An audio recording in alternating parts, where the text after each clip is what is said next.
again, everyone, and welcome to the NCAA tournament tonight, 1990 version. I'm John Saunders. 8 teams have advanced to the second round. 8 more to come here tonight, including 3 we'll see here on ESPN. We will start this thing off in Knoxville, Tennessee, in the Southeast region. Rollie Massimino's never lost the first round game. Villanova meets Chris Jackson and the LSU Tigers.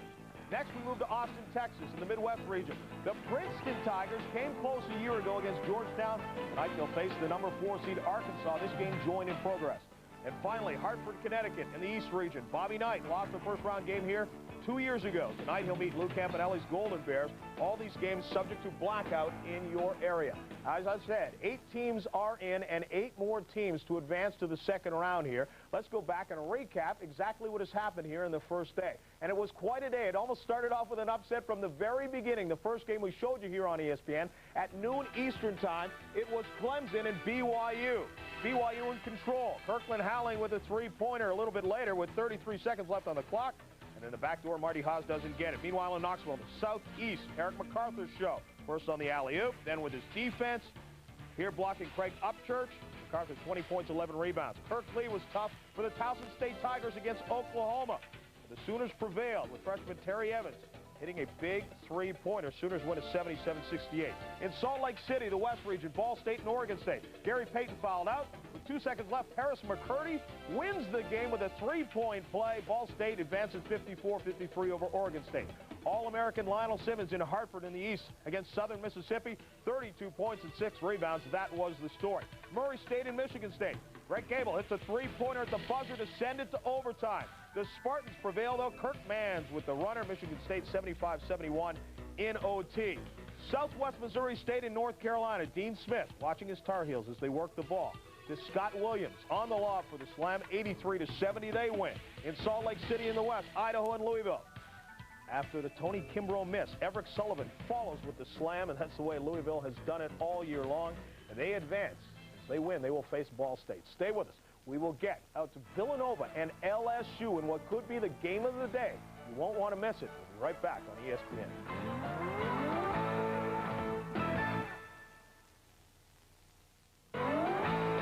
ESPN's NCAA tournament tonight. LSU versus Villanova. Brought to you by your Toyota dealers and their quality line of cars and trucks. Toyota, I love what you do for me. By Minolta and the Maxim 3000i. Maxim does what no snapshot camera can. By Levi's 505 and 506 jeans. And by Gillette and the revolutionary sensor shaving system. Gillette, the best a man can get. LSU and Villanova just moments away, and Dick Vitale in this one yesterday. We know you were talking about Rollie Massimino. He has never lost the first-round game, but you may be hedging a bit. I'll tell you this, Rollie's a master at tournament time. He relies a lot on motivation, control, and tempo. And as we've seen today, defense usually prevails, and they do a great job defensively in their system. However, I really feel with the NBA, look that he's going to go to the NBA, Chris Jackson, I think you're going to see him respond in a positive way. I think the big fellas inside are also going to be dominant, and I look for a good basketball game, but I think LSU is going to move on. I think the motivation of possibly playing in the Superdome is going to give him that extra lift. Very quickly now, 2 conferences with 6 fouls. Well, you look at the foul situation, I think that's going to benefit Villanova because Shaquille O'Neal has a history of getting in foul trouble. Okay, LSU and Villanova still to come right here. We'll tip it off in just a moment. Let's get out to Knoxville. And we welcome everyone watching across the nation over ESPN tonight with the Villanova Wildcats against the LSU Tigers from Thompson Bowling Arena in Knoxville, Tennessee. Working tonight's game, the officials as assigned by the NCAA, Ronald Labatich, Ted Hillary, and John Leimbach. And some things to think about as we get started for the game tonight. This is the 20th NCAA appearance for Villanova. 7-0 in first-round games for Rollie Massimino. And for LSU, this is the 7th straight NCAA bid. But in the last 2 years, the first round hasn't been kind to Dale Brown. Well, that even goes back further with Villanova in that when they used to seed teams, they're actually 9-0 in first games that they have played. So, you know, they played very well, and their players will have great confidence tonight. Again, the starters for tonight's game for LSU and Villanova. LSU went 22-8 this year. Villanova went 18-14, splitting the Big East game. Look early, I think, for Villanova to look for some gimmick defenses. I know Massimino is really concerned about Chris Jackson, him getting out of the blocks. I wouldn't be surprised if they would try some boxing one, things of that nature to disrupt his rhythm. Well, Jackson got his hands on the ball, and this is Mo Williamson. They're denying the ball. They're in straight man. Miller is really overplaying, trying to keep him from getting the ball back. O'Neal. And as Roberts went up for the rebound, he got fouled. The foul is on Mark Dowdell, or is it on Miller? Let's check. Well, here we see it inside. They're really trying to deny up in the upper right-hand corner. They're trying to deny Jackson the ball. O'Neal takes a shot. Roberts follows the foul. Miller over the back.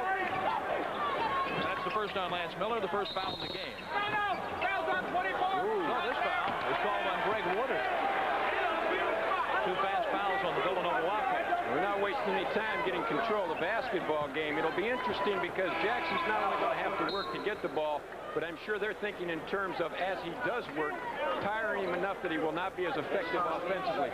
Lance Miller will be a difficult defensive assignment for Chris Jackson. Harold Boudreau is in for Brunel Singleton. Singleton will come back in at the next break. He just had a quick word with Coach Brown.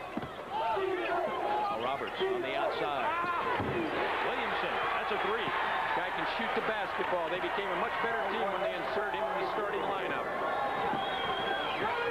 Back the other way, Walker now to Miller. See the man. Rice with the basketball from the high post. And back out to Walker. And this is what we've expected to see and what we've seen all year long from Villanova. Well, very good patience offensively.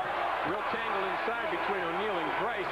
But Villanova is going to explore every possibility. Try to spread the floor. Here we see it. Rowley wanted a foul here but didn't get the call. Well, the whistle was for the ball out of bounds back to LSU. It would have been a tough call either way. A lot of contact. They're going to let him play in the low post. Singleton is back in the game. Roberts finds Singleton at the free throw. Here's Jackson. Can you believe it? The last game Jackson played in this building against Tennessee was on the 10th of February, and he had 49 points. You saw that game. Oh, it was unbelievable. And Allen Houston for Tennessee got like 42 as a shootout. It was just absolutely unreal. And that's the kind of play he can make. It's very difficult to keep him from scoring. This is a shot for 3. Woodard can't get it. He does go after the ball, but he loses out to Stanley Roberts. Big guys can really play inside. Very athletic, particularly O'Neal. Williamson to Roberts, who wasn't looking for the ball, and we have a foul. Well, I think we also have Roberts hurt. Surprised him with the pass. Williamson got underneath, didn't have anything to do with the ball. Here we see the last time down. Jackson, here's the leaner underneath Price, beyond Miller, off the glass.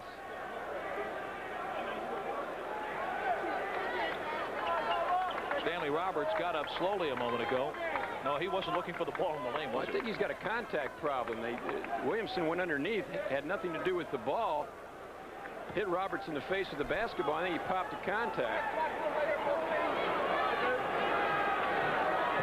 As we talked before, the guy fills it up when he plays here, and he not only does it from the standpoint of scoring, but he also finds a way to come up with 8 assists. So, I mean, you know, he can play the game. And as we alluded to at the top of the show, there's been a report out of Baton Rouge and a lot of talk around here that he's thinking about coming out. So every game could be his last game. 2-time SEC All-Conference and 2-time Player of the Year, Chris Jackson. And tonight he has 2 points.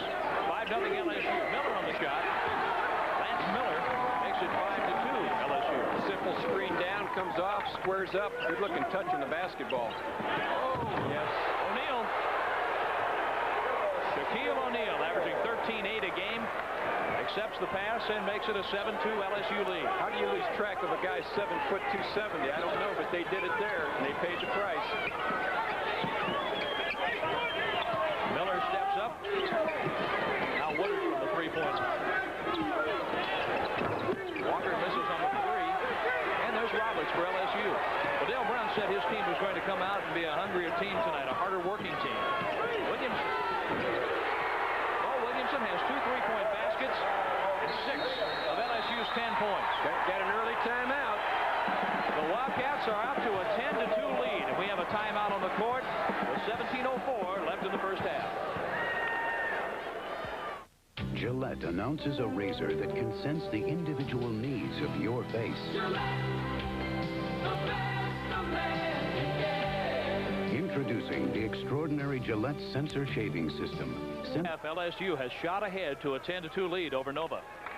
Well, here we see that last lob down. You know, once again, you got two big guys. Grice rotates over toward Roberts. O'Neal is actually alone. Dowdell just forgets about him, and there's the lob. LSU's been able to get their transition game out, and it's a little bit different than what we know in that they come down and they look for the three-pointer as opposed to taking the ball the whole way to the basket. While LSU is hot from the field, Mo Williamson has 2 3-point shots, and he's had only 3 3-point baskets in the last 5 games. There's a lot of leaning and shoving inside with Grice and O'Neal. There's Grice and a foul. The LSU foul on Maurice Williamson. That's his first. LSU's much better defensively tonight out on the floor than they have been in the last few games. Roberts is coming out, applying some pressure. They're just letting Grice and O'Neal go in there one-on-one. They're not giving O'Neal a lot of help. They think he can handle him. Walker for 3. Dowdell fights for the rebound, but it's O'Neal who throws it out.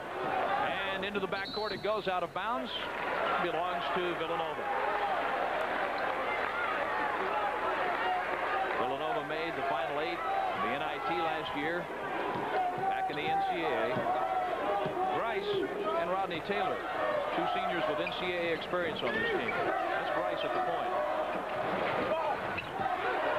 Roberts defensively coming up big for LSU.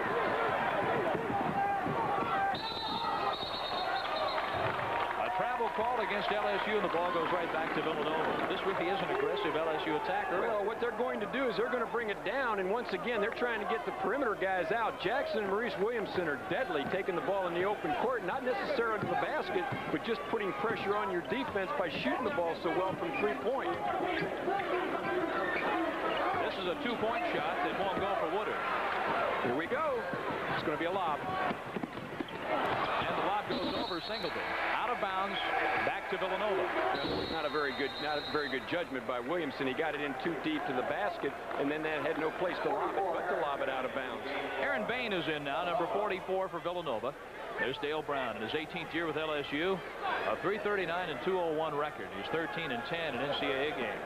They're coming off screens. Villanova's coming off screens for open jump shots. They just haven't been able to knock them down, but they still have to identify their inside game and see if they can't get the ball into Grice. Miller stops the dribble. Woodard. This is Dowdell, and he can't get it. Grice tries to tip. That rebound belongs to Stanley Roberts, who averages 9.7 rebounds a game. Well, the thing that Villanova is going to, discover is that they're going to be better off shooting the ball on the perimeter simply because of the intimidation factor.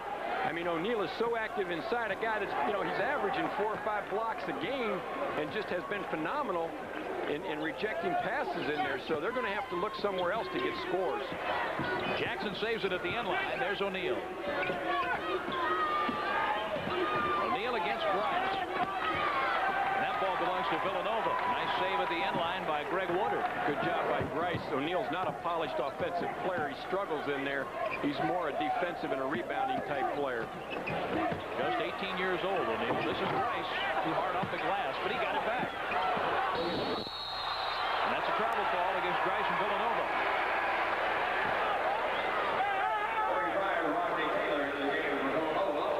Here we go. Makes a good move to the basket. O'Neal goes up, long on the shot, gets it back, and then really the intimidation factor is such that he just travels with the basketball. Here we see a zone. First change of the evening, 1-2-2. A little bit of trap to get Jackson to get the ball up. Lance Miller was out front. That belongs to Rodney Taylor, a senior from Columbia, South Carolina. Well, his availability really gives them a boost. He's missed some games because of an injury. Him coming back in there, he's a big, physical, strong type that can play in there with him. A foul call against Jackson of LSU. That's his first. Three team fouls on LSU. We're going to see more and more of this, whereas Jackson brings the ball up the floor, they're going to run people at him to force him to give the basketball up. Of course, Walker comes back in the game, guy that gives Villanova great direction. Walker's in, Woodard goes out. Miller with the pass. This is Bain. Taylor and Roberts got tangled up, and LSU gets the basketball. We've gotten them stuck on 10-2 here, and there really hasn't been a lot offensively happening. There's been some decent shots, but they just can't seem to get it in the hole. Here we see the zone again. Lance Miller has scored the only basket for the Wildcats. 6 points for Williamson, 2 for Jackson, 2 for Shaquille O'Neal. Roberts back out to Williamson. What we got now is we got a triangle in one. We've got Jackson getting manned up. And Singleton was open. Oh, what a rebound. O'Neal gets fouled inside. Did O'Neal ever attack the basket? Oh, man, I mean to tell you, he just went in there and took it away from people. Oh, as you can see here, he takes it, dishes it off. Good strong move by Singleton to the basket. Villanova looking for the charge. Grice flat-footed. O'Neal just comes in and outstrengths him for the basketball. Now he's on the free throw line. That's the first foul on Tom Grice. The team fouls are even now at 3. First team All-SEC performer, Shaquille O'Neal, just turned 18, has 3 points tonight. Boy, it's so important for big guys to be able to shoot free throws. Put so much pressure on the other team in the low post. If they can just knock down free throws, they're looking at double figures every night out. Calvin Bird is in. Lance Miller goes out. O'Neal with the miss. And now it's Villanova's ball. Calvin Bird got his hands on the ball after that missed free throw by O'Neal. Rowley substituting early. He knows it's going to be a long night, trying to get some fresh bodies in and out of the lineup. LSU suited 10 players for this. This is Taylor. And Taylor was fouled by Roberts. First foul on Stanley Roberts, and the 14th foul on LSU. Well, he just doesn't move his feet. He gets on the side here. Williamson doesn't step in and get the ball stopped. There he is, bodying him up. Good head fake, good ball fake by Taylor. Foul by Roberts. Good call. Since the 1750 mark, it has been all quiet for Villanova. And that's broken finally by Tom Grice. That's his first basket in 4 NCAA games for Grice. He's averaging 12 points and 8 rebounds. Villanova trying to create some confusion with changing defenses. Villanova's now 2 of 10 shooting. This is Singleton. Great move. Right up over the big guy. No foul there. Good no call. That's the first basket for Singleton. Well, one way you attack the zone is to penetrate. And Singleton 2 times now has penetrated, either dished off or gotten the ball on the glass. Put a lot of pressure on the Villanova defense. Walker working the ball on the outside. Aaron Bain tried to get the rebound and lost it to LSU. Bain's a guy that has struggled. He started the first 7 games of the season, was averaging in double figures, and all of a sudden when the league got started, things have dropped off. But he's still a very effective player and a very important player for him. Bain and Taylor leave. Woodard and Miller, Lance Miller, come back in now for Villanova. And Harold Boudreaux checks back in for LSU. Roberts will get a rest. Boudreaux, a sophomore. It's a very young LSU team. Dale Brown said he approached the season in the wrong fashion. He said he was carrying around an Easter basket instead of a lunch bucket. They should have been working harder. Well, one thing that they're doing that's very interesting right now is they're actually playing man-to-man. They're disguising it as a zone, and LSU has elected to attack it as a zone. But all it is just a disguise. They are really in man-to-man. LSU needs to run their man offense. LSU with a 13-4 lead and 12-25 and counting in the first half.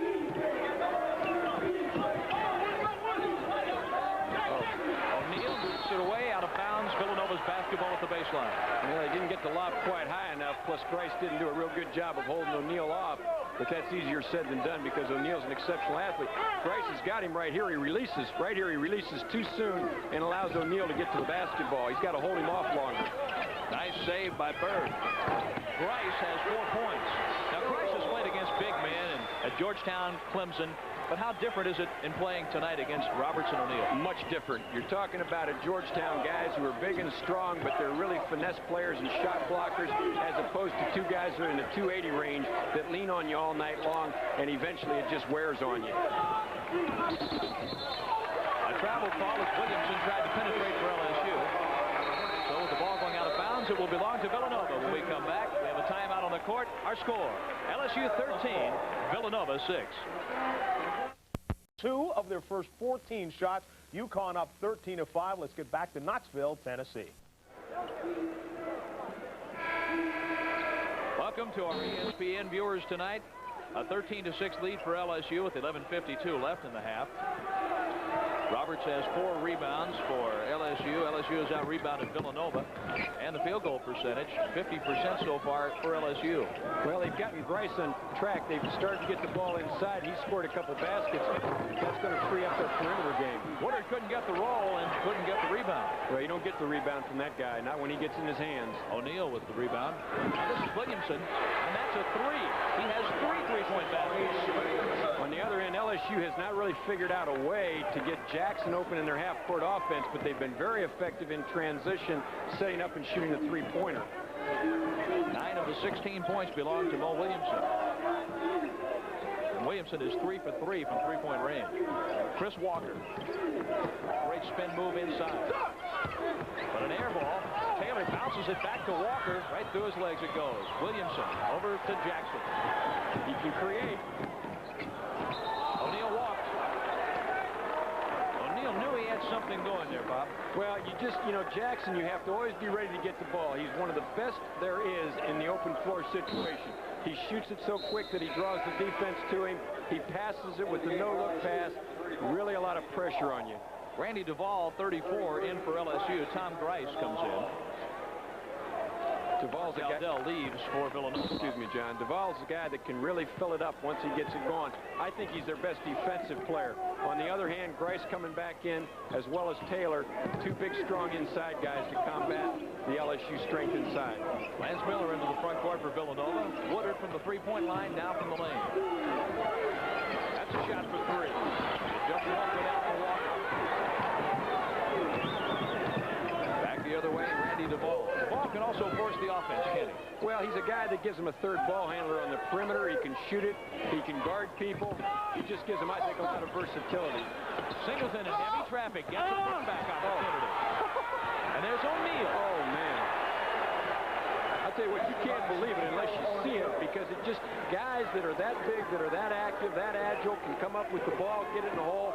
You can't believe it can happen. They're so athletic. The freshman O'Neal has 5 points. 18-6 LSU. Miller on the drive and a foul. Well, here we see it. LSU, this is the strength we talked about at the top of the show. Villanova has to rebound the ball defensively. That's 1, 2, 3, and the finisher. 3 cracks at it, Villanova. You cannot do that against these guys inside. As Jackson back in for LSU. The foul was on O'Neal, his first. 5 team fouls now on LSU, 3 on Villanova. And from what we witnessed in the first 2 games in the Southeast region, the officials are letting them play, aren't they? Well, they started out, I think, trying to get control early and called maybe a couple of picky fouls, but now they're letting them play, and that's generally the history of the NCAA tournament, and that's the way it should be. Miller, a 74% free throw shooter. Another shot coming. He has 3 points. Boudreaux back in for LSU. Burnell Singleton goes over to the bench with Dale Brown. LSU plays 8 guys, but it's really difficult for them to play with Jackson out of the lineup. Miller goes 1 for 2 on that trip to the line. 3 points for him tonight.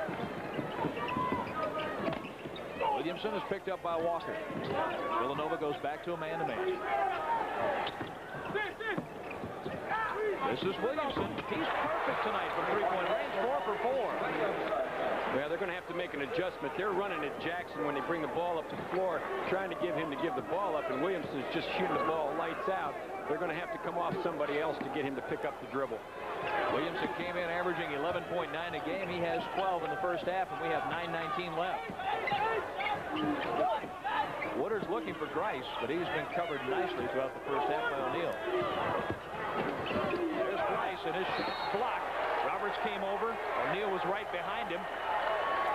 Well, what's unbelievable is he finally gets O'Neal off of him, catches the ball because O'Neal has to help out on Dowdell, and what do you look around? You turn around, you got another 7'1" guy shoving it out of bounds. So, I mean, it's a never-ending story, and Grice has got to have some frustration, although he has played well early for him. Bain is in for Woodard for Villanova. The Wildcats are down 21-7 with 9:08 to go here in the first half in Knoxville. This is Walker. Too strong with his free opportunity. Grice with the rebound. And he's fouled by O'Neal.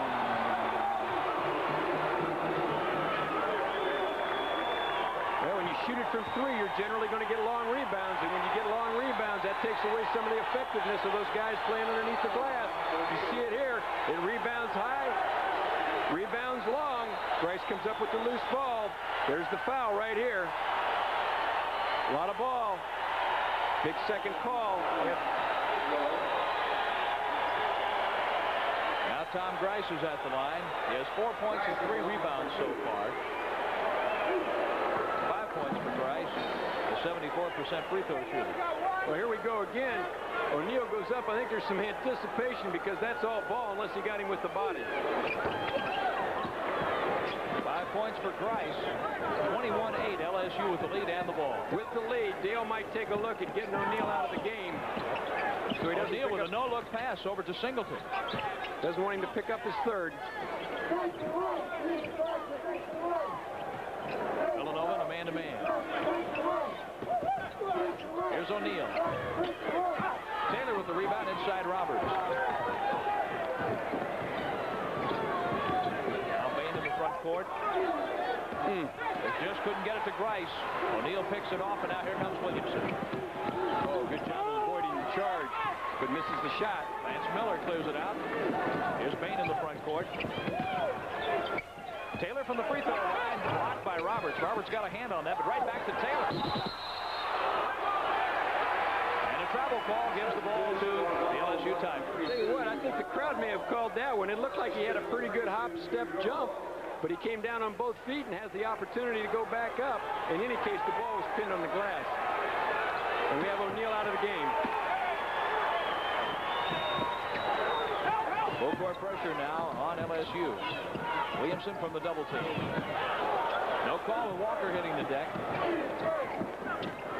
Villanova's 3 of 18 from the field. That's Jackson. Boy, he knows where they are, doesn't he? There was a situation where he was going to get it blocked from behind, sensed it, pump fake, got the open jumper. Jackson, the All-American, has 4 points. 23-8 LSU. They're still overmatched inside. Villanova's still overmatched inside because Boudreaux is so big and strong. Aaron Bain can't hit. Dowdell tries to save it. He's out of bounds. So with that play, we have a timeout here in Knoxville, Tennessee. 7:31 left in the first half. Our score, LSU 23, Villanova 8.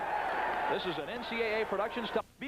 Until halftime in Hartford, Connecticut, and the UConn Huskies lead is being shrunk. It's now just 17-11, Boston U with about 9 minutes left. Let's go back to Knoxville, Tennessee now. Well, Williamson has just played lights out. He's supplemented and complimented Chris Jackson so well with the three-point shot. If you want to look like you're playing poorly, shoot 16% from the field, and that's what Villanova's doing. They're getting good shots. They're just not getting them down. Great save by Jackson over on the sideline. And now Duvall is on the outside. The backcourt scoring, LSU has 16 points, Villanova only 3. The score is 23-8, LSU. This is Roberts inside over Grice. Stanley Roberts gets his first basket. He's a very good offensive player, much more polished player than O'Neal. They just have not been able to get him the ball. Now, Chris Walker for Villanova has got 40% this season. So far tonight, he's 0 for 5 from the field. As Villanova tries to force the ball inside, they do get a foul out of the LSU Tigers.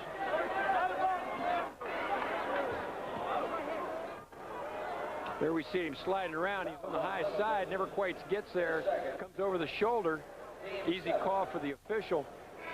I'm sure Rowley's racking his brain on what to do. There's not a lot you can do. He may want to look at a change of pace, maybe show a little bit of press, something to get his team in a little bit better frame of mind, up-tempo, try to generate some confidence, some easy baskets. But right now they're really struggling, and as they continue to struggle and shoot, they're falling further and further behind. And this is not a good team to get too far behind because of their dominance inside.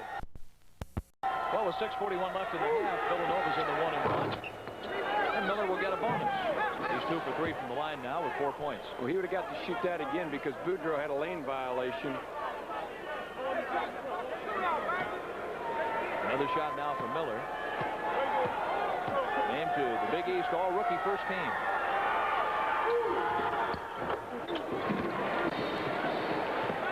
Five now for Lance Miller. 25-10 LSU. 1-2-1-1, a little bit different look in the press. The LSU players are going away. They need to come back to the ball. They almost left Jackson stranded. Near steal for Bird, but Jackson saves it for LSU. This is Singleton at the baseline. Yep, Boudreau. Boudreau with a foul. That's his first. Now 1-1 for Lance Miller. Here we got a good jump shot on the baseline by Singleton. Villanova does a nice job of checking out. Boudreau comes over. Got Miller going to the line. Boy, Miller is a good-looking player. He's so active. He gives him so many things. He has not shot the ball particularly well this year. But, you know, when you watch him shoot, you think that he would be shooting better percentage-wise. But he's invaluable to him in some other things that he does. And one of those things we just saw, that's rebounding the basketball. Williamson is back in now for LSU. Here's Miller, who connected on 2 free throws a moment ago. He has 5 points. It's out of bounds to LSU. A lot of campaigning by Mark Dowdell to keep the ball in that end for Villanova, but it didn't work out. 1-2-1-1 again. There, they've got a guy to reverse the ball to. That's the key item. Have somebody to pass the ball back to the other side. Great play by Chris Walker. And Miller gets the layup. Lance Miller has 7. Need to get somebody to fill the middle at the 10-second line. They've got guys down in the corners. They can't throw the ball that long without it being intercepted. This is Boudreau. Lance Miller has it for Villanova and gives it up to Chris Walker. Smell a little bit of a run, something that has been historically common with LSU giving up a lead. This is Dowdell. And he's in trouble with Roberts there. Woodard back into Dowdell, and for Roberts, that's 2 personal fouls. Well, what happens, Roberts gets a little bit tired and then as a result becomes a little lazy. Instead of moving his feet, he reaches over. He doesn't have to. He can play in behind. 7 foot. The guy's 6'8". The guy's not going to catch the ball. Dowdell's not going to catch it and shoot it over him. All he has to do is play position defense. But he reaches and grabs, and now he gets in foul trouble. Falling behind so far so early, this Villanova team really hasn't had an opportunity to have a lot of fun in the game. There's Dowdell's miss with Bird feeding Dowdell. Saved by Dowdell and out of bounds to Villanova. But just watching this team work out yesterday, Bob, this team comes out, a lot of smiles on their faces. They're here to have a good time and enjoy the NCAA experience. Well, you know, they had a great time yesterday, but boy, how quickly that's changed. They're not having very much fun right now, and that's the bottom line. You got to have fun winning the games to advance in the tournament. They've got to get it on track. They're down, and they need to make a move here before halftime. 25-12, LSU. Oh, Great athletic move just to keep the ball in play. boy, I'll say. Now Chris Walker, a sophomore from Houston, Texas. They've got to look right now for Woodard. Woodard's got Maurice Williamson guarding him, and he can't do that. A foul away from the ball. And for Roberts, 3 personal fouls.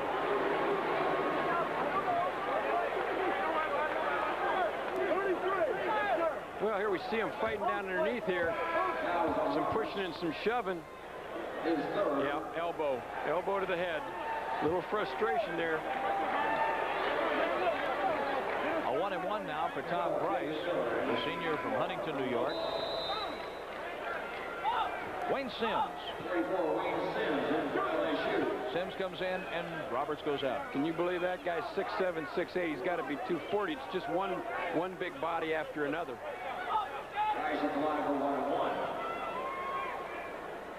Career numbers in NCAA competition for Grice. He misses on the front end of the 1-and-1. He's 1 for 3 now from the free throw line. Well, Sims has been a starter most of the year, so, I mean, this is not an unfamiliar role for him. We're not talking about an inexperienced player. Villanova is 4 for 9 from the free throw line in the first half, trailing 25-12. Sims just in for Jackson. He's short with that three-point attempt. Lance Miller. Jackson's one of those guys, though, just when you think you have him, all of a sudden he breaks loose. He's a guy that can put points on the board very quickly. Villanova will not have an opportunity to relax on him. As Grice goes out, Calvin Bird is in. David Miller, number 12, is also in the Villanova lineup. 25-12 LSU. Woodard inbounds the ball to David Miller. He just pushed Jackson out of the way to get the basketball. They're letting him play. Jackson is with David Miller. For Chris Jackson, 2 personal fouls. Only 3 team fouls on Villanova. And since about the 6-minute mark, Villanova has been in the 1-and-1. Well, here we see it. Jackson comes in. There, hits him on the arm. For David Miller, he has played in 24 games, averaging 6.5 minutes a game. He had a stress fracture, the left tibia, and was out in November of '89. They had a bunch of those this year. It's just been amazing. They've had 3 or 4 guys that have had stress fractures that have cost them time, and most of them were early on in the year. And it's really kind of an amazing deal how all of a sudden it became contagious. That was only the 14th free throw shot by David Miller this year. As he hits 2, he's now 9 for 15 from the line this season. The press has really helped. It's created a different tempo for Villanova, and LSU has not run their half-court offense nearly as well, nor have they gotten any easy opportunities in transition. Jackson can't catch the pass. Dowdell does. Here's Woodard. Out of control as he hit the deck. There's Dowdell. Singleton pokes the ball free. It's Villanova's basketball, but did Woodard ever hit the deck? Well, I'll tell you, I think he anticipated contact, and all of a sudden it just kind of separated. He goes in, it looks like there's going to be a charge, and then everybody kind of shies off of it, and he never really gets into anybody, and he's anticipating the charge. There's nothing there, and he ends up on his back. That doesn't leave very much room for a soft touch on a shot when you think you're going to get nailed. That's where the intimidation factor comes in again for LSU. Dowdell takes the inbounds pass. Well, they've elected now to front Grice in the low post with Sims, which means they're going to pick their help side up on the back. If Villanova clears that backside, there's not going to be anything there. Either that or there's going to be a jump shot at the top of the key. Woodard guarded by Williamson.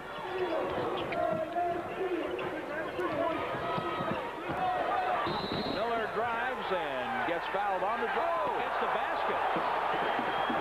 Have to see that. That's really going to be an interesting call. That looked like a continuation, didn't it? Could have been an NBA call right there. We'll have a chance to look at it. Here he comes off the screen. Duval just doesn't get there. There's where the foul was called. Boom, boom. Another 2 steps before he takes the ball to the basket. Dale Brown saying, hey, what's the deal? It's the basket for Lance Miller. Foul on Randy Duval. His first, and a free throw now for Miller. Well, once again, a thought as far as Villanova's concerned. Clear aside, let these guys take the ball a little bit one because you no longer have the big guys in intimidating the basket. So the last 9 points have been scored by Villanova. There's a timeout. LSU 25, Villanova 17. 8, we'll get back there in a moment's time, but in the East region, Hartford, Connecticut, the Yukon Huskies on what we will call their home floor against BU. BU was down by 10 to start the game, but they are on a comeback trail with about 2 minutes left. Let's get out to Mike Gorman and Ron Perry in Hartford, Connecticut. Oh, I don't think he ever had possession. With that call, I was just about to say it was a benefit for Connecticut that the Breeze never did control the basketball, and that's what has Jim Calhoun irate, because he just tap danced with that ball and then picked it up in the backcourt. Stewart takes it to the hole for 2 while everybody's arguing. Big break as the Terriers capitalized quickly. George trying to answer quickly. Tracked down in the corner by Daly. He swallowed up and got out of there somehow. That's a big turnaround. That was Connecticut possession up by 6 with a chance to go up by 8. Instead, BU comes right back, closes it to 4 with a quick basket. Near steal again by DePriest. DePriest, number 23, the best defensive player on this Connecticut team. Connecticut basketball that you're looking at right there. 13 2-points off turnovers, but the lead is only 3. Stewart a prayer. Moses there. Back up. Got it. Very solid first half for Ron Moses off the glass at both ends. 29-28. It's down to a 1-point game. DePriest in traffic, trying to kick it out. Touched by one of the BU players. Moses allegedly got a hand on it. It'll be Husky ball with under a minute to go in what has been a wild first half. Prior to the game, I really felt it was important for BU to hang tough early. If Connecticut jumped out quickly, they could put the lights out on the Terriers, and it happened. But to BU's credit, they've hung in there in this first half. They're going to go into the locker room with all kinds of confidence at halftime. 35 on the shot clock.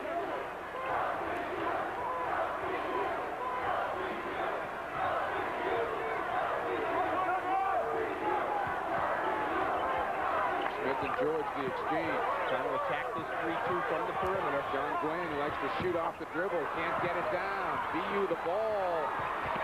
And a chance for the lead at halftime. Look for Stephen Key to hold, and then they'll try to screen for him or perhaps try to free up Mark Daly for one of those 3-point bombs. Key handling it outside.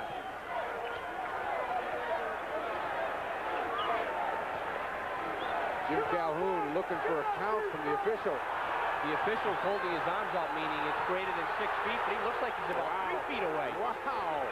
Davey can't hit. No, the foul's going to be on Moses, and that's number 2. I can't believe we didn't get a 5-second count. That's right, Mike. If the player is greater than 6 feet away, you'll see an official hold his arms wide open, say, not being... He could have reached out and touched it. Contested tightly. That's right. He was about 3 feet away or even 2 feet. Could have reached out and hit the jersey. And we should have had a count during that interchange.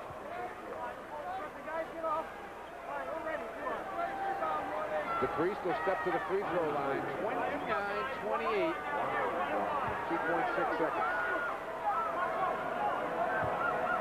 Games have been tightly contested all day. Ball State beating Oregon State by a point. Murray State taking Michigan State into overtime. It's NCAA time. DePriest can't convert. Another big rebound from Moses. He'll just hold it, more than content with where BU sits at halftime. That's the end of the first half. Something of a shocking score out of Hartford. UConn 29, BU 28. A number 16 seed has never beaten a number 1. BU just down by 1, 29-28, after the Huskies had opened the game at 10-0. We'll let you know how that one turns out. Right now, let us get back to the Southeast. Villanova on a 13-0 run against LSU. Knoxville, Tennessee's Southeast region. Villanova's getting back into the game against LSU, and a foul against Villanova will give the Wildcats, or will give the ball to the Tigers, where the Wildcats, who are trailing at 25-8 with 6:57 left in the half, are now down by 4. Very poor leadership, no real direction in what they're trying to do. The press, Villanova's 1-2-1-1, has wreaked havoc on LSU, not just in forcing turnovers, but also in disrupting their offense when they cross the 10-second line. They're a better job of stepping to the ball at the 10-second line. There's the lob for Sims, and he can't get the basket. Sims does get the rebound. Boudreau scores it, and a foul. Harold Boudreau gets his first basket. You have to give Sims a lot of credit. He kept the ball alive. He kept with it. Here we see it. Not necessarily good judgment here on the lob, but Sims just goes up over Dowdell, comes up with the ball with his size and strength, keeps it alive, and finally Boudreau's able to shake it loose for an easy basket and a possible 3-point play. The foul is on Villanova's Aaron Bain is first.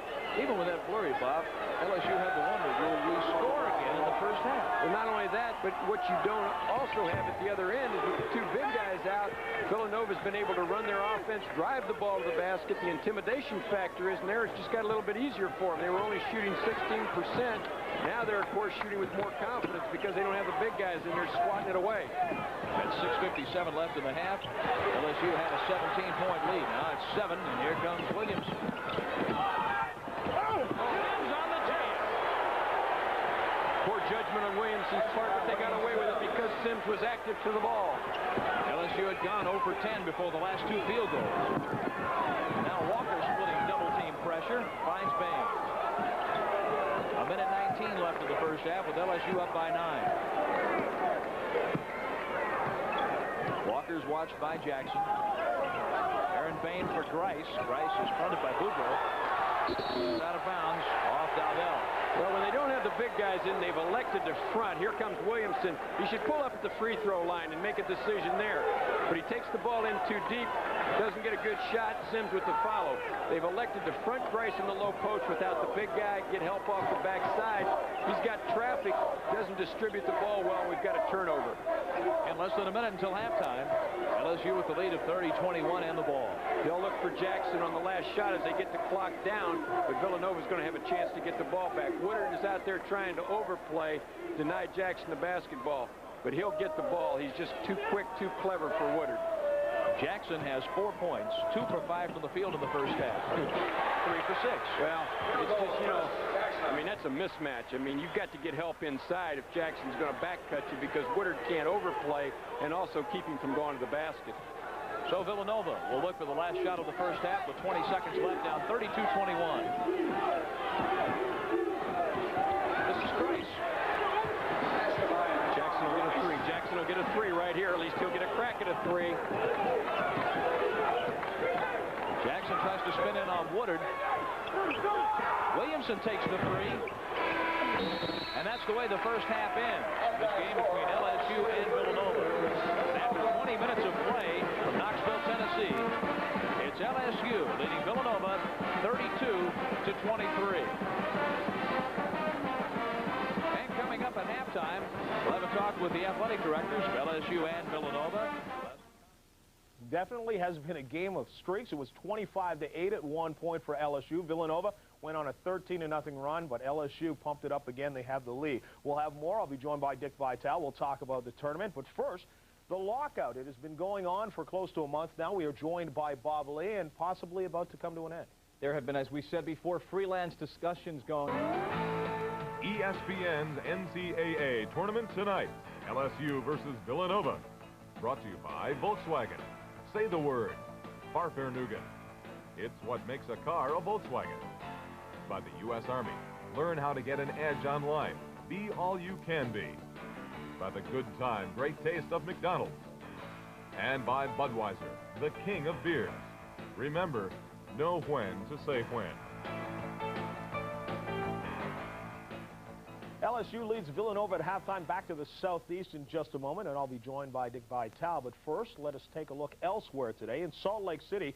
In the West region, Ball State and Oregon State. The Beavers were upset in their own tournament, and Ball State was out to make it 2 straight. Gary Payton fouls Paris McCurdy, his 4th of the day, and he has to take a little seat, and the mascot lets him know about it. Payton picked up his 5th foul later, had 11 points, no field goals in the second half. Alabegovic scores inside, 53-51. The Beavers are up in the final minute. Nick Hunsaker calls a timeout. Mike Spicer inbounds to Paris McCurdy. He scores, and he is fouled as time expires. So tied at 53, he goes to the line, knowing the worst he can do is send the game to overtime. As you look at Carl Anderson with the foul. Jim Anderson can't believe it. McCurdy at the line to win it. Just like that, as clutch as you can be. 54-53. Ball State, the number 12 seed, upsets the number 5 seed Oregon State, 54-53. Gary Payton fouled out with just 11 points in the game, well below his average of 26 points, so they advance. The Cardinals of Ball State will meet the Cardinals of Louisville. They handled Idaho 78-59. Eric Sullivan, 18 points, as the Cards use a 26-2 run to put this game away.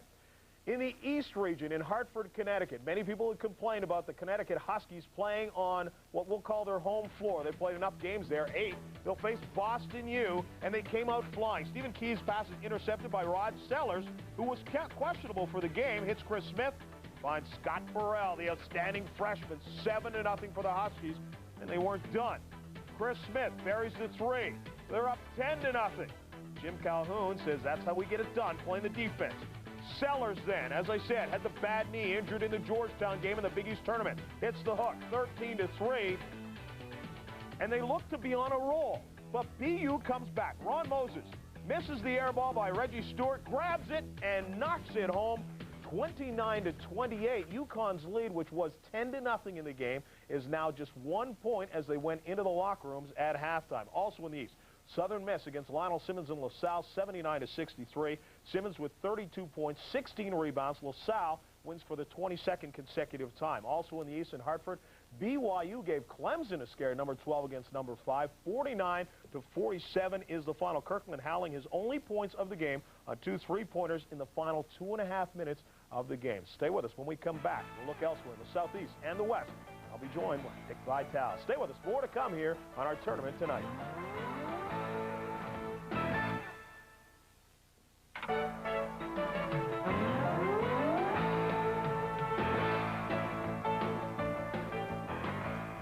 Back to our game in a moment, but let's check the scoreboard first from the Southeast in Knoxville, Tennessee, which is where the game, as you are watching now, is underway. 75-71, Michigan State taken to overtime by Murray State out of the OVC. Steve Smith with 22.6 in the overtime. UC Santa Barbara over Houston, and 9 beats 8, 70-66 was that final. Houston led just once in the second half. They come back and lose the game by 4. Towson State against Oklahoma. What a scare here. The Sooners, it was within 2 late in the game, 77-68. Second straight year the Sooners were scared. Jackie Jones with 20. Skeeter Henry had 12. And Southwest Missouri State against North Carolina, 83-70 was the final. The Tar Heels advanced to face the Sooners in what should be a great second-round game. Right now, just underway, Princeton and Arkansas. The Razorbacks, could they be worried about the team that nearly locked off Georgetown last year? Let's join him for the tip.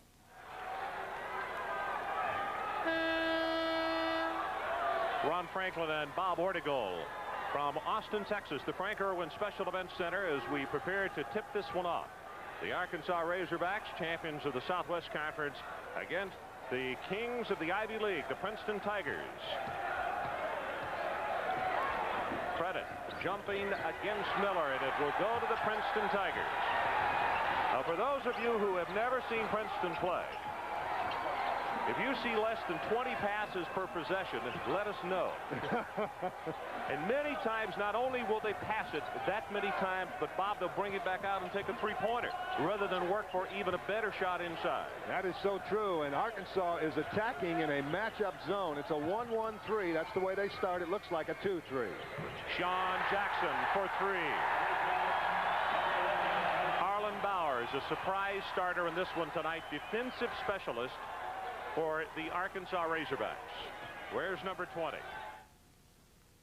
Princeton and Arkansas, Dick Vitale. We stood here stunned last year as they nearly knocked off Georgetown. Your impressions of the day so far, though? Well, I think basically today has shown, number one, that there's a real defensive effort being emphasized on the floor. The total points scored, only one team went over the 80 mark. That was North Carolina.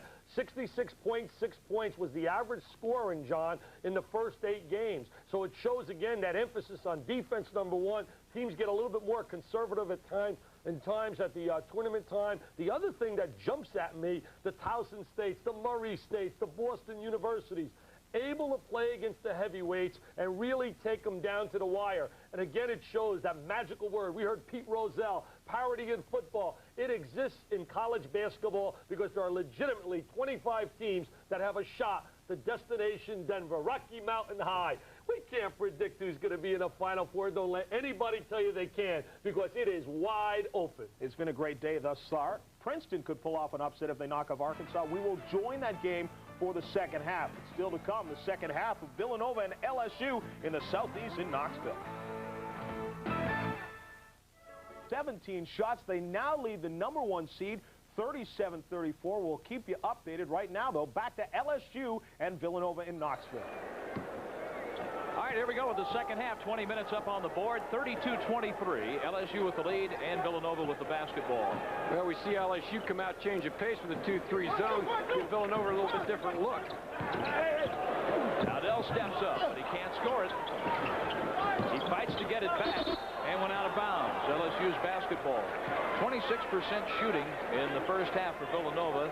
That drops down to 25% now.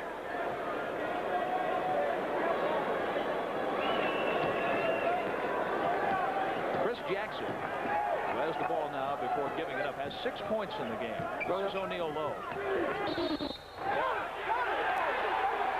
Rice with the foul. The basket for O'Neal. Jackson only gets 6 shots in the first half, but, you know, that's partly because Villanova runs people at him, forces him to give it up, and then won't let him have it back. Good move here by O'Neal.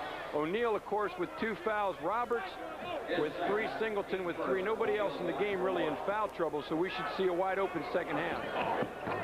O'Neal misses on the 3-point play opportunity. He has 7 points tonight, and LSU's lead is 34-23. LSU's biggest lead in the first half was 17.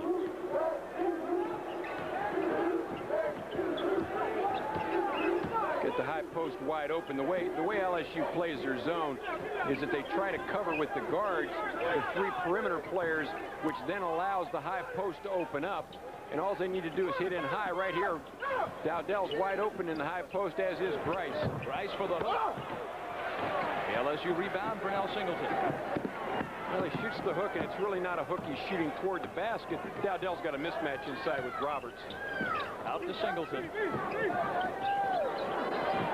Singleton's getting plenty of room from Woodard. Well, they're playing off of him in an attempt to jam things up inside. Roberts is just too big for Dowdell. They'll get him the ball. Miller knocks the ball out of bounds on a pass intended for Jackson.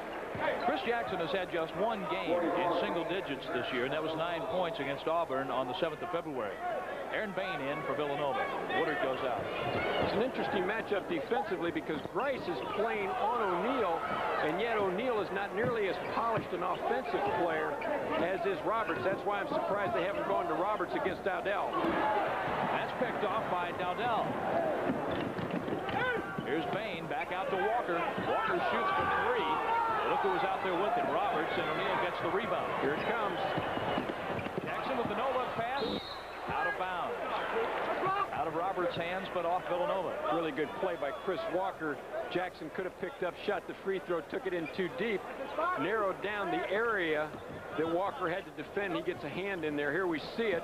If Jackson pulls up, Walker's got to make a decision, but he takes it a little bit too deep here, and Walker, of course, gets a hand on the ball. And a Villanova steal. Gives the Cats the ball. Bryce traveled as he tried to step into O'Neal. Big call because it was going to be a foul on O'Neal. Bryce took the step before the contact happened. 6 steals now in the game for Villanova, but they can't convert after the last. Taylor in the game. Villanova with some full-court pickup. Connecticut leads Boston University 29-28 at halftime. 17:50 left in this game, and LSU is up 34-23. Well, they've got the matchup straightened out. They now have Bryce on Roberts. Roberts can't hang on. Jackson tries to save it. The ball belongs to Villanova. What they're trying to do is they're trying to come down and rather than defend the post, take the post away physically by moving the LSU players up the lane so that when they catch it, they're out of their comfort zone. Here's Chris Walker, sophomore. Bain on the outside. Miller. Bryce. Roberts rebounds. He's up big and strong. Jackson has scored 6 tonight. And we have a timeout on the floor. A timeout with 17:15 left in the game. LSU 34, Villanova 23. More basketball from the Southeast region in Knoxville after this. It's Princeton, but Arkansas is down 15-7 in the first half. And in the East, a tight game between 1 against 16. The Huskies are now up by 2. Let's get it back to Knoxville, LSU and Villanova.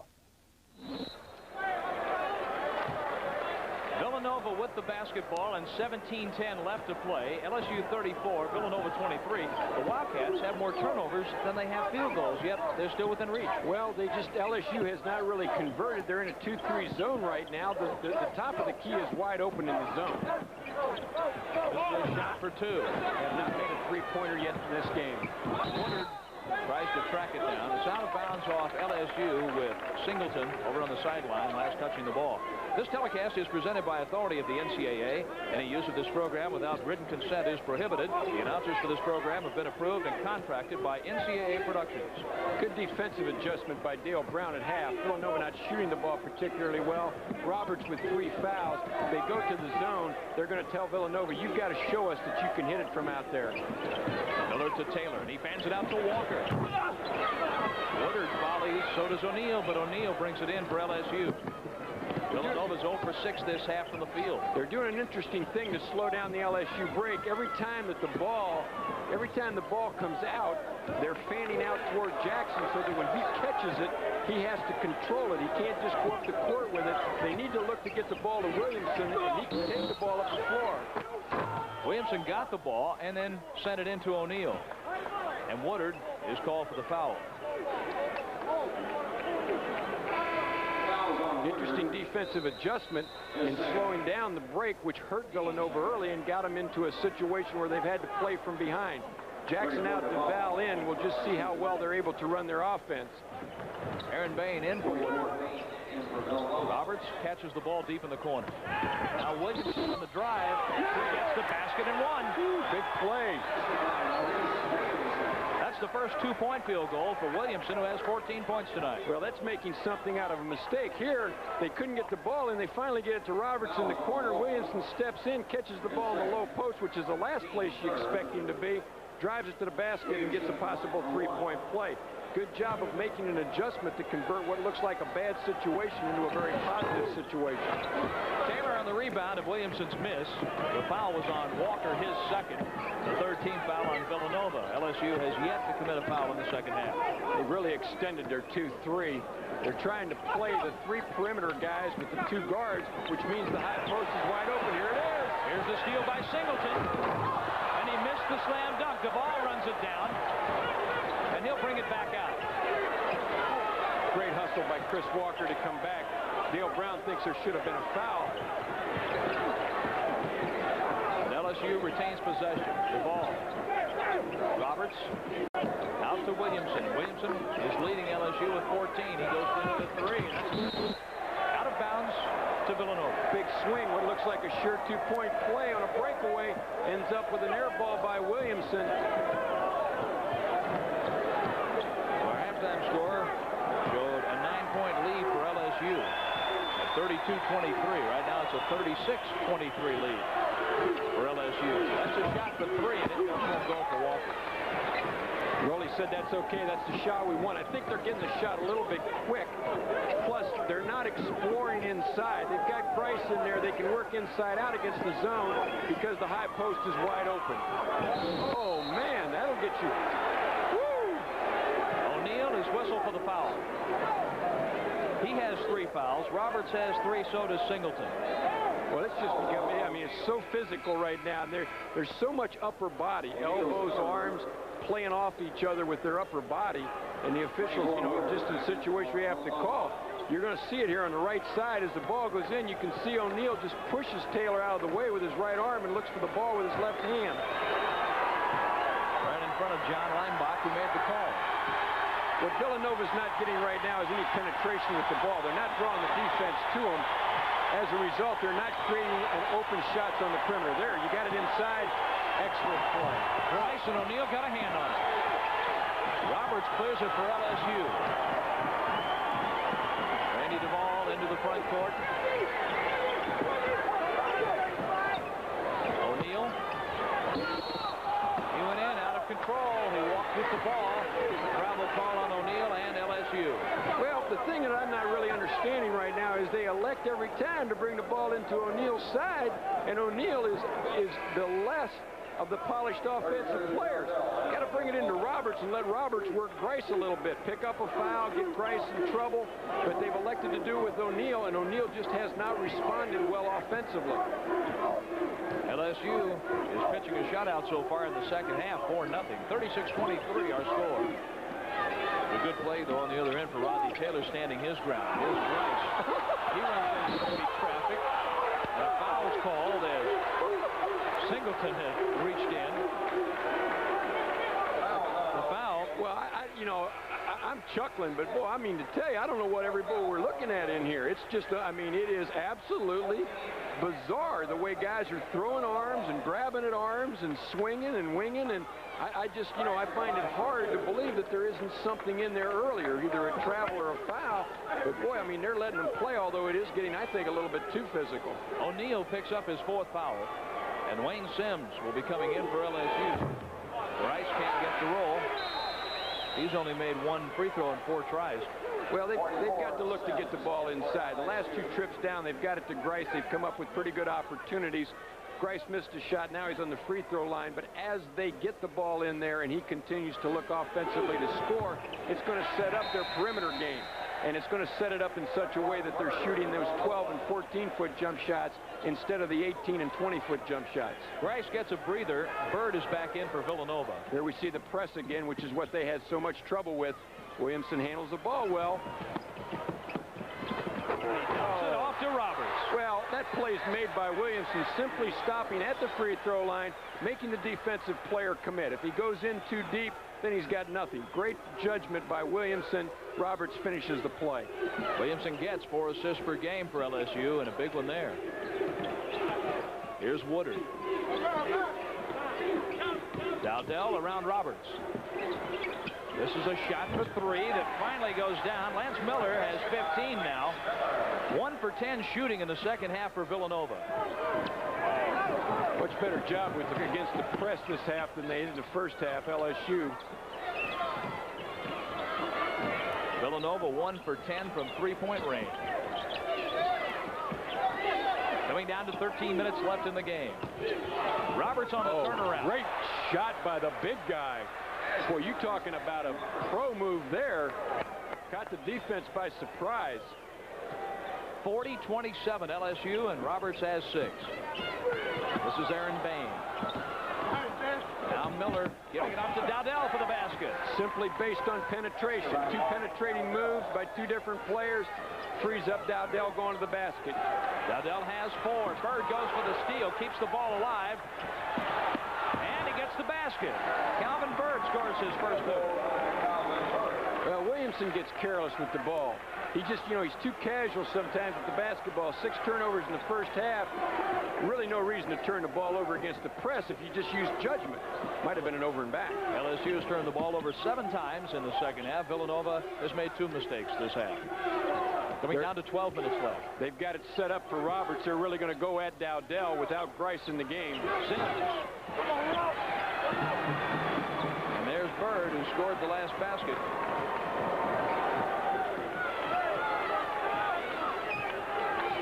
It's a 9-point lead for LSU. Here's Dowdell stepping up. Roberts got in his way, and Sims clears it out. Williamson lobs for Singleton. And he brings it back out. Here's Roberts. Williamson fakes the 3. And an offensive foul on Mo Williamson. Good call. Personal. No question about it. Good call. Comes to a dead stop. Defensive man's in position, jumps into him. Once again, trying to do too much. This is where Williamson gets in trouble. He's there, jumps into him. No question on the call. There's a timeout on the court with the score, LSU 40, Villanova 31. We'll be right back. In Austin, Texas, in the Midwest, the Arkansas Razorbacks were down 11 to Princeton. Let's go and join Ron Franklin and Bob Ortigal in the first half. That Arkansas made. Ron Franklin and Bob Ortigal from the Irwin Special Events Center in Austin, Texas, and the Princeton Tigers are working their magic early on in this game against the Arkansas Razorbacks. It is 22-16 Princeton, and they have led by as many as 11 points. Right now, just over 9 minutes to play until halftime. As Ron Hury has just picked up the foul, and it's a 1-and-1 situation. And going to the line is Eastwick, the sophomore from Baltimore, 6'8", 215-pounder. 3 fouls on Hury. He will have to come out of the game, and Arlen Bowers will come back in. Arlen started in this one today. He's a junior out of Memphis Southside. Outstanding defensive player Bauer is. Great quickness and speed. Really makes a lot of things happen on the floor.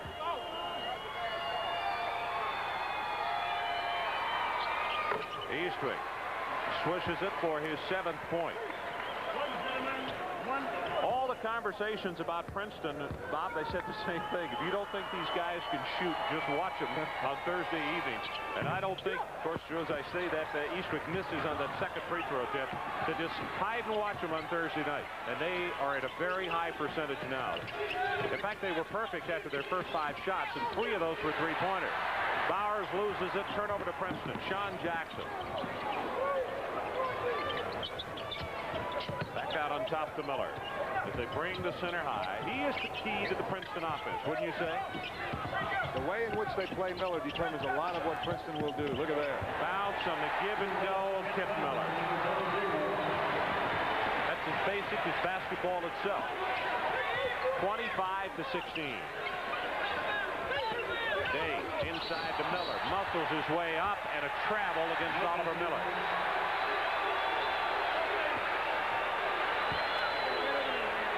Miller using his body inside. Watch him. He gets the basketball. He's not called for a foul here, but moving both feet. Didn't establish a pivot foot and keep one down. A second look at it. Here's the big guy in there, 270 pounds. But he had traveled prior to the time he took the shot.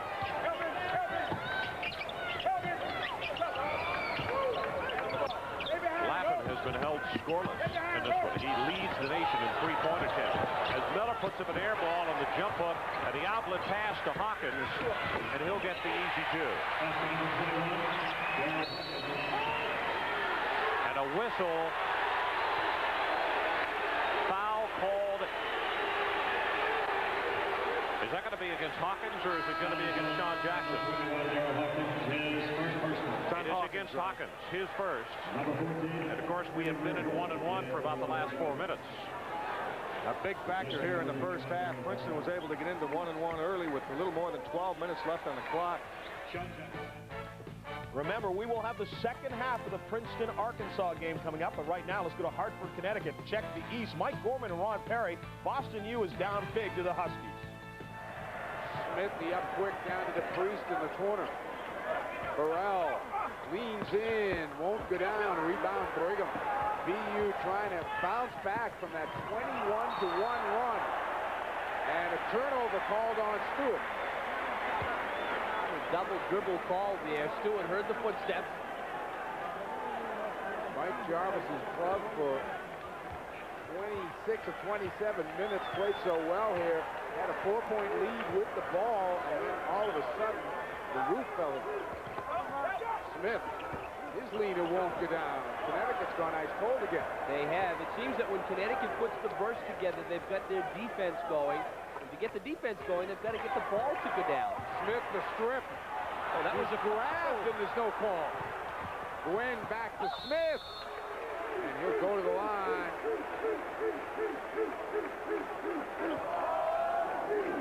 Smith pausing on the back. Top-seeded Huskies look to be in control in the East. Let's return to Knoxville, Tennessee in the Southeast. Villanova and LSU looking to advance in Knoxville. Dale Brown's LSU Tigers have a 44-34 lead over Rollie Massimino's Villanova Wildcats with 8:40 left to play. We're in the second half, this first-round Southeast Region game. They've got to finalize against the press. They're bringing it across the 10-second line. They're not getting anybody into the high post where they can deliver the ball, turn, and look on the basket. They have the ball on the side, and that's the worst place to have it against the press. Sims from the corner, and there's Roberts. Roberts has 10 points, 8 in this half, and Rice is called for the hold. No question. That's 2 fouls on Grice. Calvin Bird waits to check in on the far sideline. Roley's not happy with Grice. They've elected to play in behind. They're going to give him the basketball, but all he has to play is position. You can see Roberts as he goes to move. Grice just comes in with the elbows and the forearms and pushes him away from the ball. You have to call that. That affects play. Williamson finds two-time American Chris Jackson. A reaching foul is called on Chris Walker. That's 3 fouls on Walker, 3 on Woodard. LSU's basketball from the sideline. All right, it's 1-and-1 time now. That's a foul that puts Villanova over the limit. LSU has committed only 3 fouls in the second half. Well, Jackson hasn't scored in the second half. We're looking at a guy that only got 6 shots in the first half, 6 points. And, you know, to think that LSU at this point could be up 10 with 8 minutes to go and him not really scoring, you know, would surprise anybody. But one thing you can bet on, he's not going to miss free throws. He's shooting 90-some% from the free throw line. And this is a guy that you cannot afford to foul, particularly late in the game. He has hit 11 straight free throws. He had a 6-for-6 game against Auburn. 2 for 2 in this one. He's 3 for 7 from the field, 2 for 2 from the line, 8 points. Well, Villanova has got to make a run. They've got to figure this zone out. They've got to start penetrating the gaps, screening the backside. And as I've mentioned before, they've got it open in the post. They just have to deliver the ball in the post, collapse the zone, and kick it out for jump shots. Woodard can't connect on the 3. Taylor. And that's a rainbow. Grice with the stick back. 10 now for Tom Grice. But that can't possibly be the shot that they want. They passed it 2 times and shot it under pressure. Here's Williamson all the way in, and he runs into Grice. It's a travel. You meet the most interesting people in the lane, don't you? Game's a game of judgment. 7:43 left in the game. LSU 46, Villanova 36. With 7:43 left in the game. Chris Jackson tonight with 8 points, 2 coming from the free throw line. Oh, Williamson has 14. 92 points on the season for LSU, but the Tigers have scored 46 tonight. Villanova has been averaging 71 points a game, but the Wildcats have but 36. Well, we talked at the top about keeping them under 70 and having a chance to win, but we just didn't realize they were going to shoot the ball so poorly. It's got to go in. It's got to go into the post. They've got to collapse the perimeter people. They're getting away with guarding 3 perimeter players with 2 guards right there. Grice on the hook. Ask and he shall receive. Well, it's there. And you know, they've either got to identify at LSU. Bain got in the way of that play. It's off Jackson, and Villanova gets the ball back.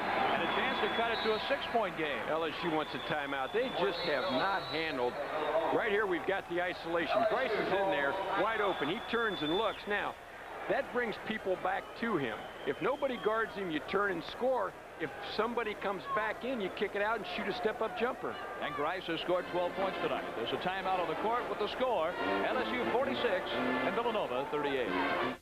The Tigers are up 34-28 over the number 4 seed from Arkansas. And in the East, the UConn Huskies using a 21-1 run, and 20 points from the Dove NFL are in command over Boston U. Let's get it back to Knoxville, Tennessee. LSU has made plenty of mistakes. Let's see if Villanova can cut the gap. That's a shot for 3. No good for Walker. Now he's 0 for 8 from 3-point range. Well, when you're 2 for 14 from 3-point and 27% from the field, I mean, you know, you've got to feel pretty good. You're only 8 down 8. Singleton going in, and a block is called against Grice. 3 fouls now on Tom Grice. Once again, ball in the low post creates so much activity around the basketball, it just opens things up. You have to catch the ball in the low post and look opposite. All the help's coming from the backside. And now you've got Grice in there with all of a sudden 4 fouls, and he's really the only guy in there that can compete with the big guys for LSU. Yeah, it said 3. It's 4 fouls for Grice. Singleton has another shot coming. Singleton is 1 of 6 from the field. He is 60% free throw shooter. He has 3 points. Villanova's got to make a run. They've got to be somewhere in a reasonable margin inside that 3-minute mark. They've got to make a run. They can't now trade baskets. They'll learn Walker on the outside. Taylor comes out to get the ball. Taylor's in trouble. He pans it out to Walker. Miller steps inside Roberts, finding Grice. Here's Walker for 3. And he hit. 3-point that's a big basket. It's a big basket for a lot of reasons. It gets him back into a reasonable range, but also Walker's got to feel better. That's his first basket tonight. Here's Singleton. Oh, good offense against the press. Vernell Singleton has 5. An 8-point lead now for LSU. 6:10 and counting left in the game. Comes back to getting the ball in the middle against the press. Good things happen. There he is again. Just too tall for Grice. Woodard threw the ball away, and Jackson will inbound now for LSU. Get the ball in the middle if you're LSU. There's O'Neal. He gets his own rebound. Oh. Scores. Big basket. Roley's got to take a look at a timeout. I think they've just got to talk about, hey, are we going to be around this tournament? We're down to 6 minutes, and we've got to make something happen. O'Neal with 9 points now for LSU, and the Tigers back to his own. Walker couldn't hit his second 3-point shot. Roberts rebounds. Maurice Williamson, he will handle the ball. He may have traveled there. Surprised Jackson isn't taking the ball and taking the game under more control. He seems to be content to play off of Williamson as the point player. Now Roberts over Grice. 12 for Roberts. He's looking timeout. He's got to do this. Well, no, he's decided not to. Walker pulled up. It appeared he was ready to call a timeout. Now here comes Jackson. He should have, because he's going to have to get one now. Jackson has 10. It's getting away. 55-41 LSU. LSU had a 17-point lead in the first half. Woodard from the 3-point line. Good penetration, good dump off. That's a shot to 3. As simple as it can be. Zone offense is based around penetrating, bringing people to you, and then kicking it off. It's an 11-point game now. Singleton pulls up and fans it out to Jackson. Goal for Roberts. Back to Jackson. Bounce off Villanova. Substitutions. Mark Dowdell is back in along with Aaron Bain. Taylor goes out, and so does Greg Woodard. Jackson will inbound the ball now for LSU with 4:20 left to play. And the Bayou Bengals leading 55-44. And Roberts back to Jackson. But Roberts just touching the ball. And Williamson saves it out front. Well, O'Neal kept it alive. You know, you don't always have to rebound the ball by catching it. You can also keep it alive, which he did by tipping it. They're fronting in low. They've got to flash the opposite guy and look for the lob. Singleton protects the ball. Bain is over on Williamson now. LSU has too much trouble with very, I think, position-like pressure because they don't look into the high post. They have the 2 guys in the low post, and when they sense pressure, those big guys have got to flash and help release pressure. Otherwise, you know, you can have one guy down there guarding both of them. Now with the shot clock inside 10. Williamson lobs inside for Roberts. Rebound Dowdell with Villanova. There's Walker in the front court now for the Wildcats. A 3-point attempt. A long rebound. Bain can't get it because Williamson stepped in front.